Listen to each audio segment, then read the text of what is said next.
beaucoup de véhicules, en fait les injecteurs sont cachés sous la boîte à air, cette grosse boîte noire. Il va falloir démonter, c'est assez simple.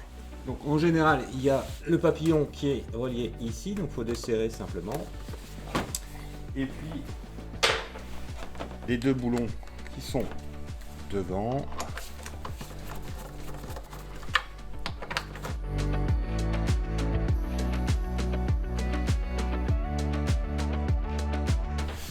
Ensuite, ça se déboîte tout simplement.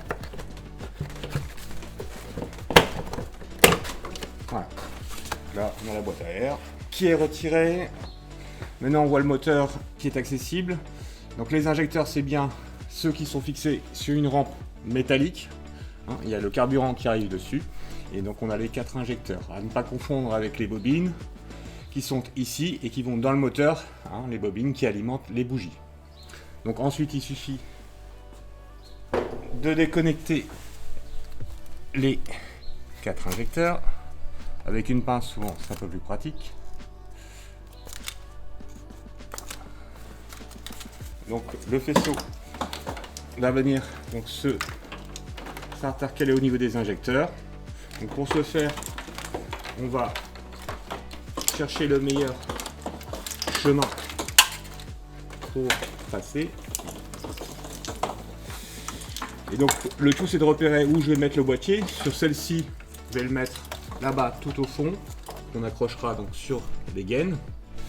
Donc ici, l'idée c'est qu'on ne voie pas trop l'installation.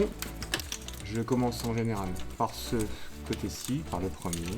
On a donc le fil blanc qui vient du boîtier, qui se termine par un connecteur mâle, qui va venir se remettre dans le femelle d'origine. Et comme ça, donc ça va traverser le boîtier avant de revenir à l'injecteur.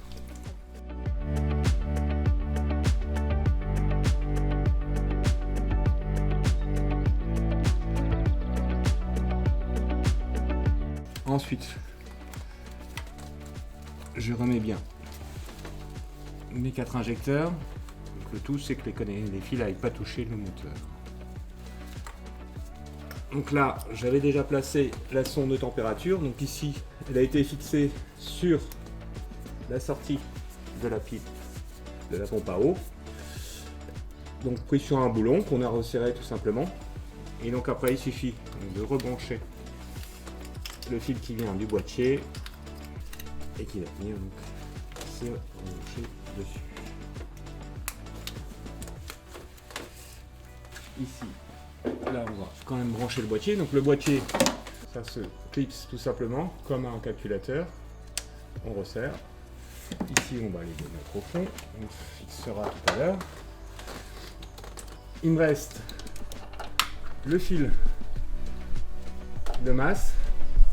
Donc, sur certains véhicules on peut le mettre directement à la batterie, mais ici c'est du filetage spécial, donc on va le mettre sur la carrosserie. Ici il y a un emplacement libre. Et ici, je vais juste rajouter un boulon.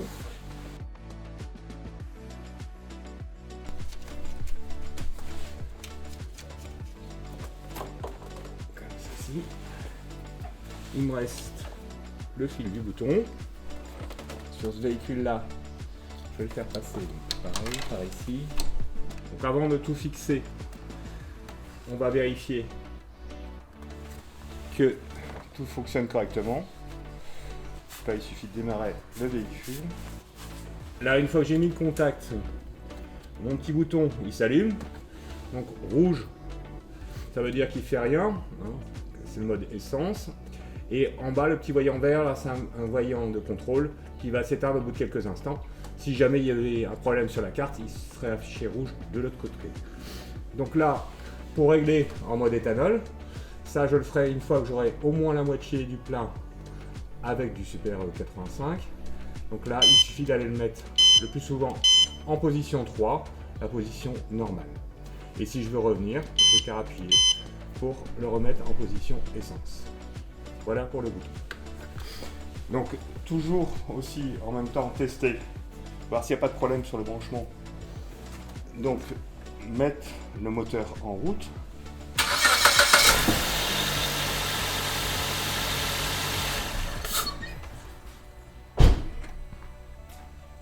Donc là on a bien entendu que le moteur tournait rond, donc c'est que le branchement est bon. Là le petit voyant reste allumé parce qu'il y a toujours une tempo pendant 1 ou 2 minutes qui coupe avant de couper l'alimentation, ça va s'éteindre tout seul. Donc maintenant qu'on sait que tout est bon, on n'a plus qu'à fixer avec les riselants fournis. En premier, on va prendre celui-ci qui détermine la tension sur le reste du faisceau, histoire qu'il n'y ait pas trop de tension. Donc celui-ci, on va le bloquer.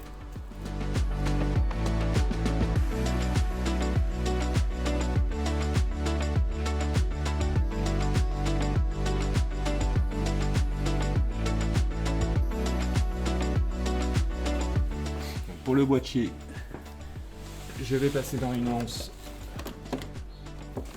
un gros riselant attaché sur la grosse gaine électrique. Donc le boîtier ici, on l'a fixé sur la grosse gaine qui vient de l'habitacle d'un côté, et ici on a fixé tous les fils et là ça tient très bien. En ce qui concerne donc le petit bouton, ici on va juste l'attacher là sur le fil histoire qu'il ne se balade pas. Donc comme c'est expliqué dans le manuel, ce petit bouton, une fois que vous avez réglé et que vous fonctionnez à l'éthanol, vous pouvez très bien le démonter, ce qui évite d'attirer l'attention au niveau du contrôle technique parce qu'il est sonore et lumineux. Donc pour le retirer et le remettre, c'est tout simple. Je l'enlève et pour le remettre, il y a un détrompeur de toute façon et ça se remboîte. Tout simplement. Alors, petite chose, il y a un petit fil avec un capuchon rouge ou noir suivant le cas, qui donc peut s'enlever, c'est un capuchon. Vous n'y touchez pas, ça sert à programmer le boîtier pour ceux qui prendraient l'option avec le logiciel. C'est là où on peut se connecter au boîtier et qu'on peut faire des réglages beaucoup plus fins pour les professionnels. Voilà pour l'installation, donc là je vais faire finir ça proprement.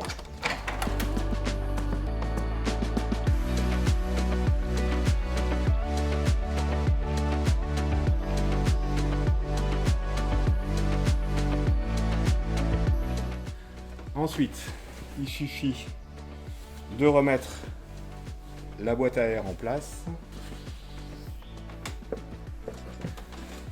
C'est tout simple. Ici, c'est clipsé. Et ici, il n'y a plus que les 2 boulons à remettre et à resserrer. Donc ça, c'est pour ceux qui ont pris le kit sans le capteur éthanol.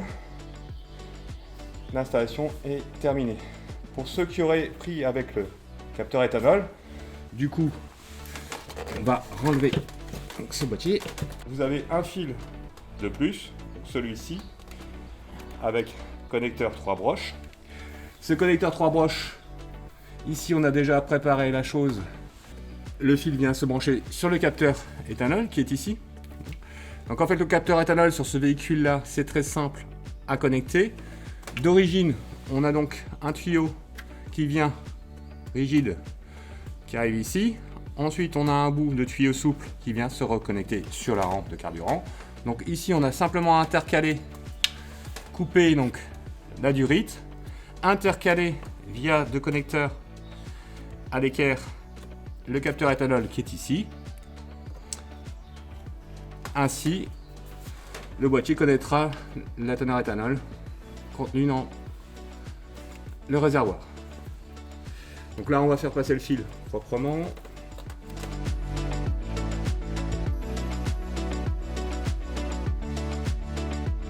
Et là, il vient simplement se clipser dessus.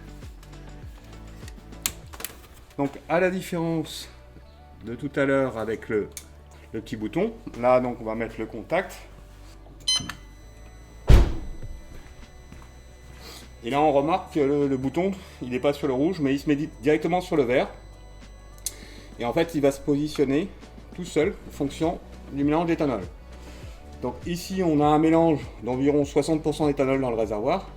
Du coup, il se positionne sur le 2e cran. S'il y avait eu 65%, il serait mis sur le 3e.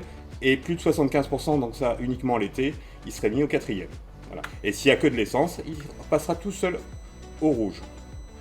En dessous de 15% d'éthanol. Donc là, Le fonctionnement dans ces cas-là est complètement automatique. Vous n'avez rien à faire, même si vous tournez 100% essence, il se remettra tout seul en place. Une fois l'installation terminée, c'est très difficile de se rendre compte qu'il y a un kit éthanol, étant donné qu'on a remis la boîte à air sur le moteur. On voit juste des fils qui passent, mais pas beaucoup. Et puis le boîtier, là où il est placé, il est à peine visible.